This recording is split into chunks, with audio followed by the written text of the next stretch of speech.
అందరికీ నమస్కారం అండి. నూతన సంవత్సరం ఆశీర్వాదానికి మనకు సిద్ధపాటుకు సంబంధించి నేను ఇప్పటి వరకు 4 వీడియోలు తీశానండి.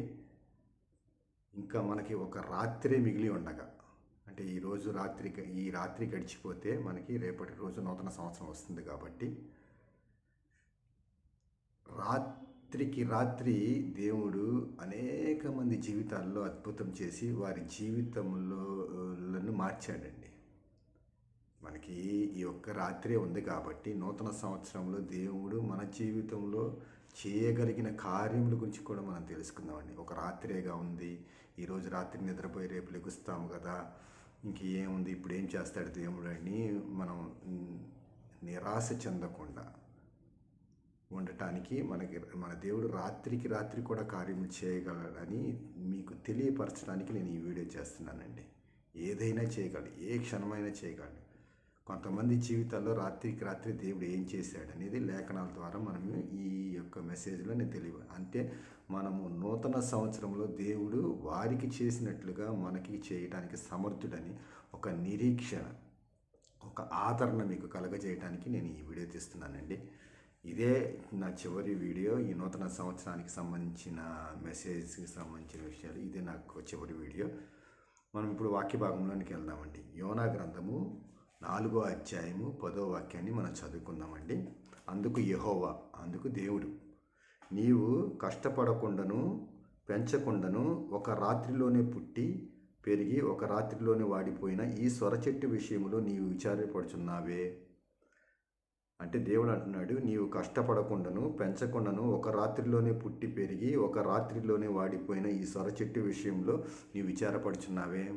ఎక్కడైనా విన్నారండి ఒక రాత్రిలోనే పుట్టి ఒక రాత్రిలోనే పెరిగే సొర చెట్టు గురించి? అది అసాధ్యమైంది కదా.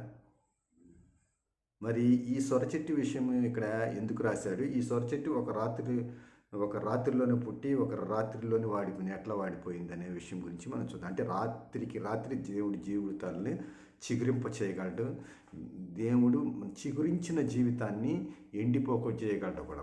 రాత్రి ఏదైనా చేయగలడని ఈ వాక్యం మనకు తెలియపరుస్తుందని దేవుడే చెప్తున్నాడు. రాత్రికి రాత్రి పెరిగి రాత్రిలోనే వాడిపోయిన చెట్టు ఇది. ఈ సొర చెట్టు విషయం ఏంటనేది, అసలు ఇక్కడ ఏం జరిగింది, ఈ సొర చెట్టు రాత్రికి రాత్రి ఎట్లా పెరిగింది అనేది మనము వాక్య భాగాలను చూద్దామండి. ఇదే యోనా గ్రంథం 4వ అధ్యాయము 5, 6 వాక్యాలను మనం చదువుకుందామండి.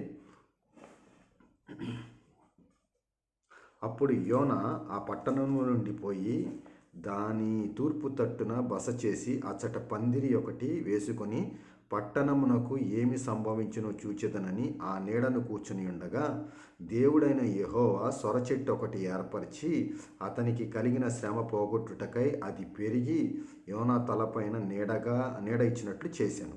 ఆ సొర చెట్టును చూచి యోనా బహు సంతోషించాను. యోనా ఏం చేశాడంటే ఒక పందిరి వేసుకొని ఒక చోట కూర్చున్నాడండి. ఆ కూర్చున్న చోట ఆ పందిరిలో కూర్చుంటే ఎండ పడుతుంది. అక్కడ క్లియర్గా రాశాడు చూడండి. దేవుడైన యెహోవా సొర చెట్టు ఒకటి ఏర్పరిచి అతనికి కలిగిన శ్రమను పోగొట్టుటకై అది పెరిగి యోనా తలపైగా నీడ ఇచ్చినట్లు చేశాను. దేవుడైన యెహోవానే ఒక సొర చెట్టు ఏర్పరిచాడు, దాన్ని పెరిగేలాగా చేశాడు. పెరిగి యోనా తలపైన దాన్ని కవర్ చేసేలాగా చేశాడు. అంటే ఎందుకు చేశాడు అది? దేవుడు శ్రమను పోగొట్టు. అంటే అక్కడ ఎండలో ఆయన వెండిపోతూ ఎండ బాధకు తట్టుకోలేక బాధపడుతున్నప్పుడు అతని శ్రమను చూసి దేవుడు సొర చెట్టుని అప్పటికప్పుడు ఏర్పరిచి దాన్ని పెరిగేటట్లు చేసి యోనా తల మీద చేశాడు. అప్పుడు దాన్ని చూసి దాని నీడ వలన ఇచ్చినట్లు చేశాను, అతనికి నీడ ఇచ్చినట్లు చేశాను. ఆ సొర చెట్టుని చూచి యోనా బహు సంతోషించాడు. అంటే దేవుడు చేసిన ఆ కార్యము చూచి యోనా బహుగా సంతోషించాడండి. అంటే నా శ్రమను పోగొట్టాడు. ఈ రాత్రికి రాత్రి యోనా శ్రమను పోగొట్టినట్టుగా మీ శ్రమను కూడా పోగొడతాడని నేను ఈ విషయం చెప్తున్నానండి. ఒక రాత్రి చాలు దేవుడు ఈ శ్రమను పోగొట్టడానికి. అట్లాగే తర్వాత మనం ఏం చదువుకోవాలంటేనండి 7, 8, 9 వాక్యాలు కూడా చదువుకోవాలండి. 7, 8, 9 వాక్యాలు కూడా మనం చదువుకుంటే అక్కడ ఏం తెలుస్తుందంటే, మరుసటి ఉదయమున దేవుడు ఒక పురుగును ఏర్పరచగా అది ఆ చెట్టును తొలిచినందున చెట్టు వాడిపోయాను. మరుసటి రోజు ఏం చేశాడంటే దేవుడు ఒక పురుగును ఏర్పాటు చేసి ఆ పురుగు ఆ చెట్టునంతా తినేసింది, అది వాడిపోయిందండి. వాడిపోయాను. మరియు ఎండకాయగా దేవుడు వేడిమి గల తూర్పు గాలిని రప్పించెను. యోనా తలకు ఎండ దెబ్బ తగలగా అతడు సొమ్మసిల్లి బ్రతుకుట కంటే చచ్చుట నాకు మేలనుకొనెను. అంటే అది తుడిచిపోయింది, వాడిపోయి మళ్ళీ ఎండ స్టార్ట్ అయిందండి. ఎండ స్టార్ట్ అయ్యి గాలి స్టార్ట్ అయ్యేసరికి యోనా కూర్చోలేక ఇబ్బంది పడుతూ నేను ఈ బాధ భరించే కన్నా చచ్చిపోవటం మేలని అనుకుంటున్నాడు. చచ్చిపోవటం మేలనుకున్నాను. అప్పుడు దేవుడు, ఈ సొర చెట్టు గురించి నీవు కోపించుట న్యాయమా అని యోనాను అడగగా, యోనా ప్రాణము పోవునంతగా కోపించుట న్యాయమే అన్నాను. అంటే ఈ సొర చెట్టు గురించి నువ్వు దాన్ని విత్తలేదు, దాన్ని పెంచలేదు, దానికోసం నువ్వేమీ చేయలేదు, అయినా నువ్వు కోపించటం న్యాయమా అంటే యోనా మతిలేనిలాగా మాట్లాడతాడు. నేను కోపమే అంటున్నాడు.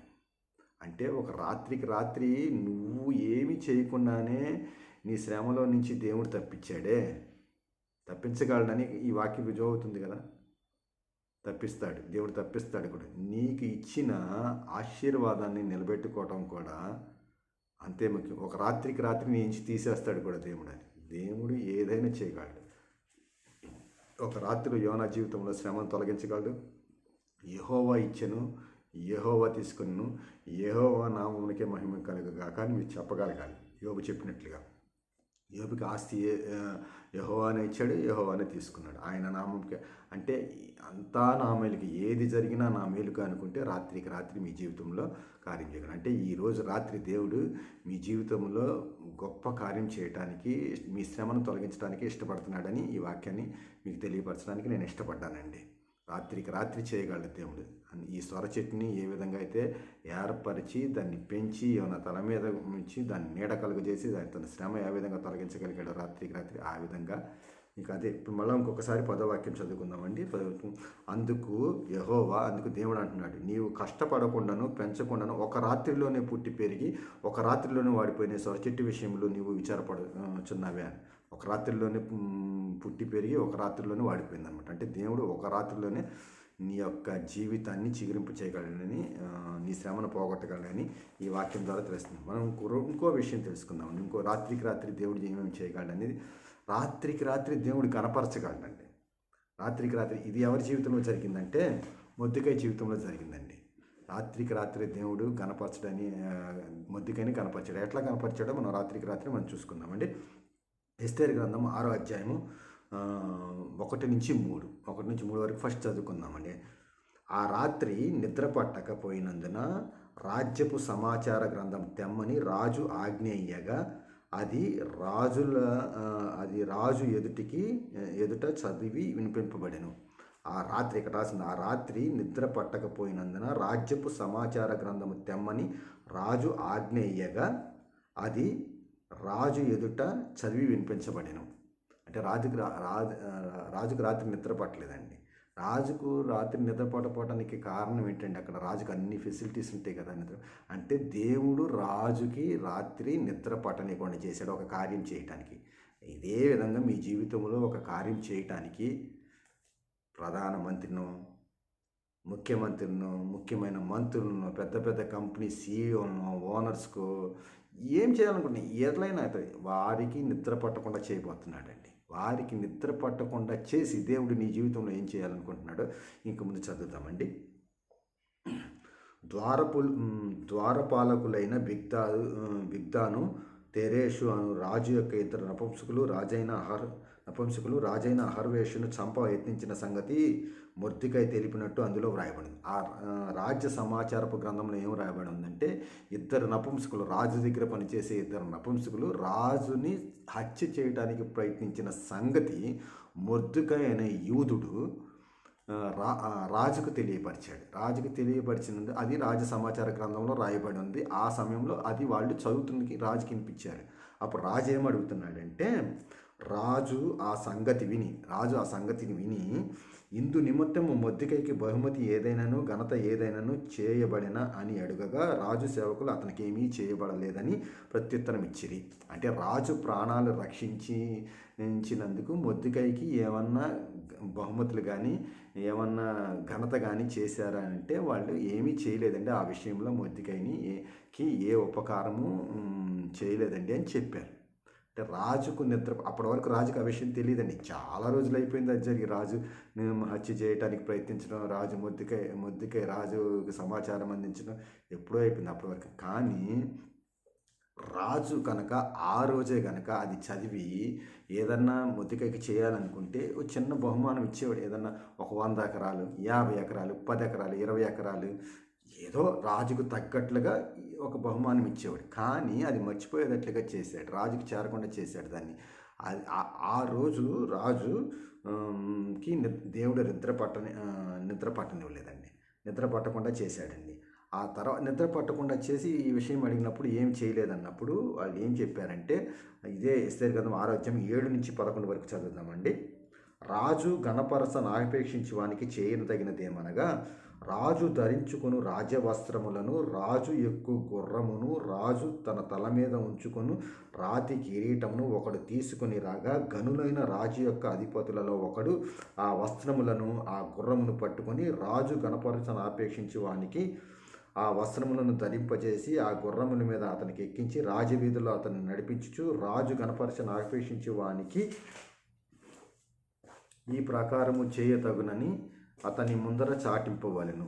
అందుకు రాజు, నీవు చెప్పిన ప్రకారము శీఘ్రముగా ఆ వస్త్రములను ఆ గుర్రములను తీసుకొని రాజు గుమ్మమునద్ద కూర్చున్న మొద్దికైకి, యూదుడైన మొద్దికైకి అలాగున చేయుము. నీవు చెప్పిన దాంట్లో ఒకటియు విడువక అంతయు చేయవలనని హామానునకు ఆజ్ఞ ఇచ్చాను. రాజు ఏం చెప్పాడండి? రాజు కనపరచడానికి ఏమేమి చేయాలంటే హామాన్ చెప్పాడండి. రాజు వస్త్రములు ధరించుకోవాలి, రాజు గుర్రమును ఎక్కించాలి, రాజు కిరీటమును ధరించాలి, రాజు వీధుల్లో తిప్పాలి, రాజును తిప్పుతూ రాజును ఆక్షేపించడానికి ఈ విధముగా చేయబడినని అని చెప్పి చెయ్యాలని చెప్పి చెప్తాడండి. చెప్తే ఆ విధముగా నువ్వు చెప్పినట్లు ఏది తప్పకుండా అన్నీ ఆ గేట్ దగ్గర కూర్చున్న మొద్దికైకి చేయమని అంటాడండి. అంటే రాజుకి దేవుడు నిద్ర పట్టకుండా చేసింది ఎందుకంటే ఆ రాత్రికి రాత్రి మొద్దికై. అప్పటి వరకు మొద్దికై ఎవరండి? గేట్ దగ్గర వాచ్మెన్. అసలు ఈ గుర్తింపు లేని జీవితం అనమాట. ఆ రాత్రి దేవుడు మొద్దికైని హెచ్చించాలనుకున్నాడండి. మొద్దికైని హెచ్చించాలనుకున్నాడు, హెచ్చించాడు. అట్లాగే చేశారండి. అదంతా చేయమని ఇచ్చిన. ఆ ప్రకారమే హామాను ఆ వస్త్రములను ఆ గుర్రమును తీసుకొని మొద్దికైకి ఆ వస్త్రమును ధరింపజేసి ఆ గుర్రము మీద అతన్ని ఎక్కించి రాజవీధిలో అతన్ని నడిపించుచు రాజు గణపరచని అపేక్షించే వారికి ఆ ప్రకారము చేయదగినని అతని ముందర చాటించెను. అంటే ఆ విధంగా చేసి దేవుడు మొద్దికైని గణపరిచేటట్లుగా రాజుని ప్రేరేపించాడండి. ఆ రాత్రి నిద్ర పట్టకపోవటానికి దేవుడు చేసిన కార్యం ఇదేనండి. ఆ తర్వాత మొద్దికై ఏ విధంగా హెచ్చించబడ్డాడంటే మనం చూద్దామండి. ఎస్తేరు గ్రంథము 9వ అధ్యాయము 4వ వాక్యంలో చూద్దాం. 4వ వాక్యం చదివి మీకు వినిపిస్తానండి. మొద్దికై రాజు యొక్క నగరంలో గొప్పవాడాయను. మొద్దికై ఏమయ్యాడండి? రాజు యొక్క నగరంలో గొప్పవాడాయను. ఆ మొద్దికై అనువాడు అంతకంతకు గొప్పవాడొకటి చేత అతని కీర్తి సంస్థానములన్నింటిలో వ్యాపించాడు.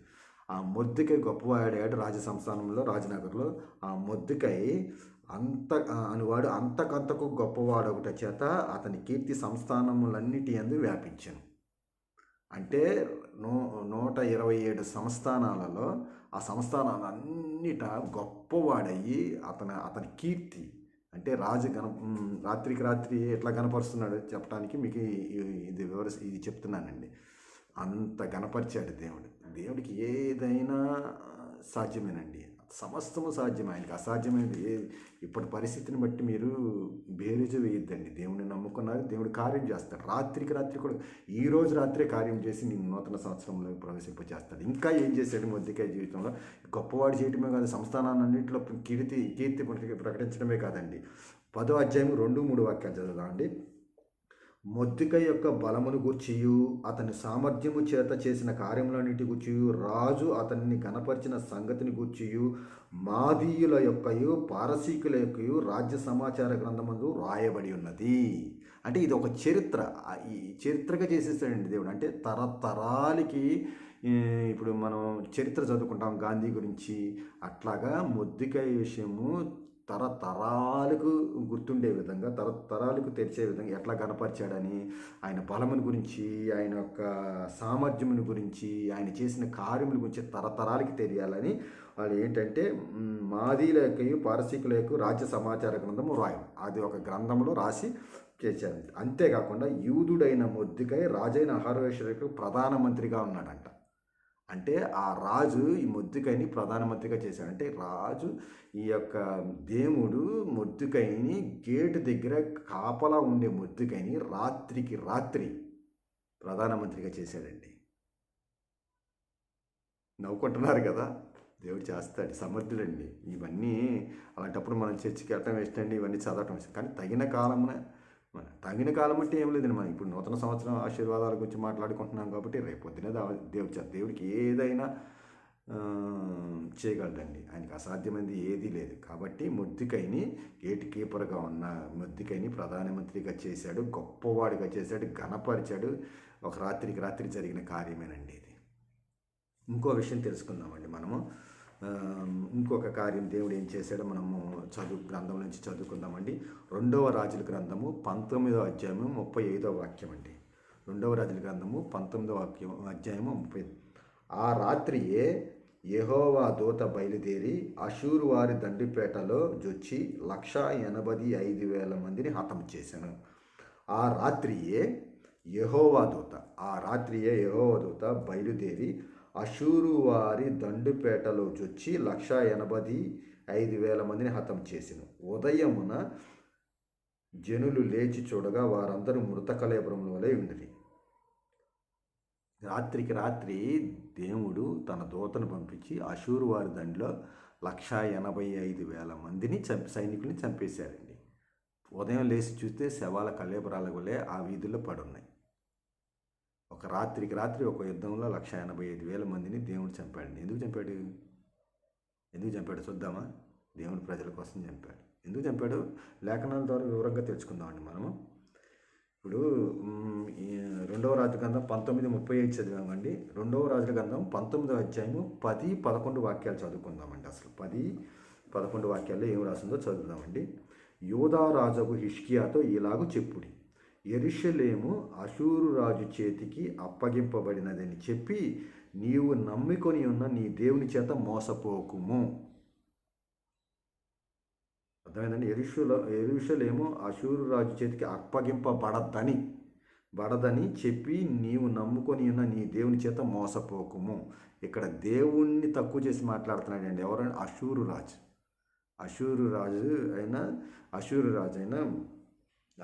అండి. దేవుణ్ణి తక్కువ చేసి మాట్లాడుతున్నాడు. నీ దేవుని నువ్వు నమ్ముకున్నావే, నీ దేవుడు నా నుంచి విడిపించగలడా అని తక్కువ చేసి మీరు జాగ్రత్తగా వినండి. ఇది యూదా రాజుకు హిజ్కియాతో ఇలాగ చెప్పుడి, యెరూషలేము అషూరు రాజు చేతికి అప్పగింపబడదని చెప్పి నీవు నమ్ముకొని ఉన్న నీ దేవుని చేత మోసపోకుము. ఇదిగో అషూరు రాజులు సకల దేశములను బొత్తిగా నశింపచేసిన సంగతి నీకు వినబడినది కదా. నీవు మాత్రము తప్పించుకొందువా? నా పితరుల నిర్మూలన చేసిన గోషాను వారు కానీ, హారాను వారు కానీ, రెజేపుల కానీ, తెలస్తారులో నుండిన ఏదేనీయులు కానీ తమ దేవతల సహాయం వలన తప్పించుకొనిరా. అంటే ఈ ప్రపంచంలో ఏ జనుల దేవుడు కూడా నా చేతిలో నుంచి ఆ జనులని కాపాడలేకపోయాడు. మీ దేవుడు కాపాడగలడా? నమ్ముకోవద్దండి. ఏ దేవుడు కూడా వాళ్ళ జనుల్ని నా నుంచి కాపాడలేదు, మీ దేవుడు కూడా కాపాడలేడని దేవుణ్ణి తక్కువ చేసి మాట్లాడుతున్నాడండి. ఇక్కడ దేవుని తక్కువ చేసి ఇదే వాక్యాలు 18వ అధ్యాయం 33-35 కూడా మీరు చదువుకోండి. సమయాభావం వల్ల నేను చదవట్ల. 33 నుంచి దేవుణ్ణి దూషిస్తున్నాడు. దేవుణ్ణి దూషిస్తుంటే అప్పుడు ఏమైందంటే 19వ అధ్యాయం 16-19 వరకు హిజ్కియా ప్రార్థన చేశాడండి. ఈ విషయం హిజ్కియా ప్రార్థన చేశాడు. 19 అధ్యాయం 16-19 రెండో రాజుల గ్రంథం. యెహోవా కన్నులు తెరిచి దృష్టించుము. శ్రద్ధగానంటే నేను మళ్ళా ఎక్స్ప్లెయిన్ చేయను. యెహోవా కన్ను దృష్టించు, దేవము గల దేవుడైన నిన్ను దూషించుటకై సన్హేరీబు పంపిన వాని మాటలు చెవిని పెట్టుము. అంటే అష్షూరు రాజు మాట్లాడుతున్న మాటలు నిన్ను దూషించుతూ మాట్లాడుతున్న మాటలను చెవిని పెట్టుము. యెహోవా అష్షూరు రాజులు ఆ జనములు వారి దేశములను పాడు చేసి వారి దేవతలను అగ్నిలో వేసినది నిజమే. వాళ్ళ దేవతలు వాళ్ళ జనులను కాపాడకపోతే నిజమే. ఆ రాజ్యముల దేవతలు నిజమైన దేవుళ్ళు కాక మనుషుల చేత చేయబడిన కర్రల చేత రాళ్ళ చేత కనుక వారు అంటే వాళ్ళు నిజమైన దేవుళ్ళు దేవతలు కాదు కాబట్టి వాళ్ళు రాళ్ళు కర్రల చేత చేసిన దేవుడు కాబట్టి అది జరిగి ఉండొచ్చు. కానీ నువ్వు జీవం గల దేవుడు, లోకమును సమస్తమును నువ్వే చేసి ఉన్నావు, నువ్వు నిజంగా అద్వితీయ దేవుడు అని తెలుసుకున్నట్లు అతని చేతిలో నుండి మమ్మల్ని రక్షించమని ప్రార్థన చేశాడండి. అర్థమవుతుందండి. కొంచెం జాగ్రత్తగా మీరు ఈ అధ్యాయాలు చదువుకోండి. ఎందుకంటే 2వ రాజుల గ్రంథము 18వ అధ్యాయము 13వ వాక్యం నుంచి 2వ రాజుల గ్రంథం 19వ అధ్యాయం 35వ వాక్యం వరకు మీరు చదవండి. మీకు చాలా బలపరచబడతారు. ఒక రాత్రి దేవుడు రక్షించి ఇప్పుడు మళ్ళీ ఇవన్నీ జరిగి ప్రార్థించగా అప్పుడు దేవుడు 19వ అధ్యాయం 35వ వాక్యం నుంచి ఆ రాత్రియే దేవుడు యెహోవా తన దూతను పంపించి అషూరు దండులో 185,000 మందిని చంపేసేసి వారిని ఓడించాడండి. అది జరిగింది. ఈ కార్యము ఇంత భయపడుతున్న మీరు, హిజ్కియా భయపడ్డాడండి. ఇంత భయపడుతున్న మీరు ఏ విషయంలో భయపడుతున్నారో నాకు తెలియదు, కానీ రాత్రి ఆ భయాన్ని తొలగించి మిమ్మల్ని ధైర్యపరిచి మీరు ఏ విషయంలో అయితే భయపడుతున్నారో ఆ కార్యాన్ని చేయగల సమర్థునైన దేవుడిని నమ్ముకుని ఉన్నారండి మీరు. రేపటి రోజు దేవుడు హిజ్కియా జీవితంలో చేసిన విధంగా మీ జీవితంలో చేయడాన్ని ఎందుకు అనుకుంటున్నారు? నమ్మకంతో ఈరోజు వాచ్నైట్ సర్వీస్కి వెళ్ళి రేపొద్దున కార్యాలు చూడండి. ఇంకోటి చూద్దామండి. 2వ రాజుల గ్రంథము 3వ అధ్యాయము 5వ వాక్యం చదువుకుందామండి. ఫస్ట్ 5వ వాక్యం 3వ అధ్యాయం 5వ వాక్యము చదువుకుందాం. గిబియోనులో యెహోవా రాత్రివేళ స్వప్నమందు సొలొమోనుకు ప్రత్యక్షమై. గిబియోనులో ప్రత్యక్షమయ్యాడండి. రాత్రివేళ స్వప్నమందు సొలొమోనుకు ప్రత్యక్షమయ్యాడు. ఎవరండి? గిబియోనులో యెహోవా దేవుడు రాత్రివేళ సొలొమోనుకి స్వప్నమందు ప్రత్యక్షమయ్యాడు. ప్రత్యక్షమై నేను నీకు దేనినిచ్చుట నీకు ఇష్టమో దానిని అడుగుమని దేవుడు అతనితో సెలవు. నేను నీకు ఏది ఇవ్వటం నీకు ఇష్టమో అడగమని సెలవిచ్చాడు. దేవుడు అడుగుతున్నాడు, నీకేం కావాలి బాబు, నీకు ఏది ఇవ్వటం ఇష్టమో అది అడుగు, నేను నీకు ఇస్తాను అని చెప్పేసి ఆ రాత్రి దేవుడు అడుగుతుంటే దేవుడు సొలొమోను ఏం అడిగాడంటే 1 రాజుల గ్రంథం 3వ అధ్యాయం 8వ వాక్యం నుంచి చదువుతామండి. నీ దాసుడనైన నేను నీవు కోరుకున్న జనుల మధ్య ఉన్నాను. అంటే నీ దాసుడైన నేను నీ జనుల మధ్యన ఉన్నాను. వారు విస్తరించి ఉన్నందున వారిని లెక్కపెట్టుటయు వారి విశాల దేశమును తనిఖీ చేయుటయు అసాధ్యము. ఇంత గొప్పదైన నీ జనమునకు న్యాయము తీర్చగలవాడు ఎవడు? కాబట్టి నేను మంచి చెడ్డలను వివేచించి నీ జనులకు న్యాయము తీర్చినట్లు నీ దాసునైన నాకు వివేకం గల హృదయము దయచేయమన్నాడు. అయ్యా, నువ్వు నన్ను రాజుగా చేసావు, ఇంత గొప్ప జనంకి అధిపతినిగా చేసావు. నేనేమో చిన్నవాడిని, బాలుని, నాకు తెలివి లేదు. ఈ జనాన్ని పరిపాలించడానికి, వీరికి తీర్పు తీర్చడానికి, ఈ రాజ్యాన్ని నీ జనులైన వారికి మేలు చేయటానికి కావలసిన జ్ఞానమును వివేకమును నాకు ఇమ్మని సొలొమోను ప్రార్థన చేస్తే దేవుడు ఏం చేశాడంటే, సొలొమోను చేసిన ఈ మనవి ప్రభువునకు అనుకూలమైన కనుక దేవుడు అతనికి ఇలాగ సెలవిచ్చాను. దీర్ఘాయువునైనను ఐశ్వర్యమునైనను నీ శత్రువుల ప్రాణమునైనను అడుగక న్యాయములను గ్రహించుటకును వివేకమును అనుగ్రహించమని నీవు అడిగితివే. నీవు ఇలాగును అడిగినందువల్ల నీ మనవి ఆలకించబడి బుద్ధి వివేకములు గల హృదయం నీకు ఇచ్చుచున్నాను. పూర్వీకులలో అంటే దేవుడు ఆ రాత్రి కనబడి ఆయన అడిగిన బుద్ధి వివేకం, నీ జనాలను పరిపాలించడానికి బుద్ధి వివేకం అంటే నీకు బుద్ధి వివేకమును అనుగ్రహిస్తున్నాడు. ఆ బుద్ధి వివేకములు ఎలా ఉండబోతున్నాయి అంటే పూర్వీకులలో నీ వంటి వాడు ఒకడు లేదు, ఇక మీదట ఈ వంటి వాడు ఉండడు. అంటే ఈరోజు రాత్రి దేవుడైన యెహోవా నీ జీవితంలో చేయబోయే కార్యములు ఎట్లా ఉంటాయంటే, నూతన సంవత్సరంలోకి ఎలాగ ప్రవేశింపజేస్తున్నాడంటే నిన్ను ఎటువంటి కార్యం చేసి నీలో నీ నీ ముందు తరం వారు అటువంటి చూసి ఉండరు, నీ తర్వాత తరం వారు కూడా ఫ్యూచర్లో కూడా చూడబోరు అని చెప్తున్నాడు. అటువంటి కార్యం రాత్రికి చేయబోతున్నాడండి. మరియు నీవు ఐశ్వర్యమును ఘనతయు ఇమ్మని అడగకపోయినను నేను వాటిని నీకు ఇచ్చుచున్నాను. అందువలన నీ దినములన్నిటి రాజుల్లో నీ వంటి వాడు ఒకడును ఉండడు. అర్థమైందండి? నువ్వు ఐశ్వర్యమును ఆయుష్ను ఘనతను ఇమ్మని అడగలేదు కదండి, అడగలేదు కదా. అయినను అవి నీకు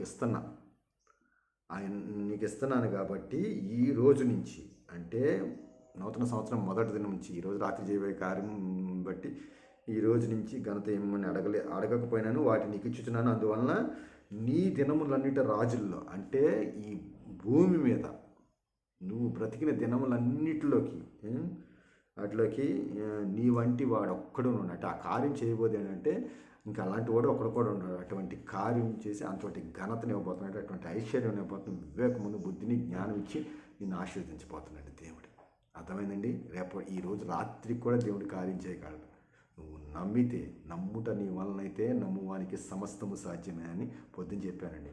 మార్కు సువార్త 9వ అధ్యాయం 23వ వాక్యంలో రాసింది. తర్వాత నువ్వు నమ్మిన ఎడల దేవుని మహిమను చూస్తావు.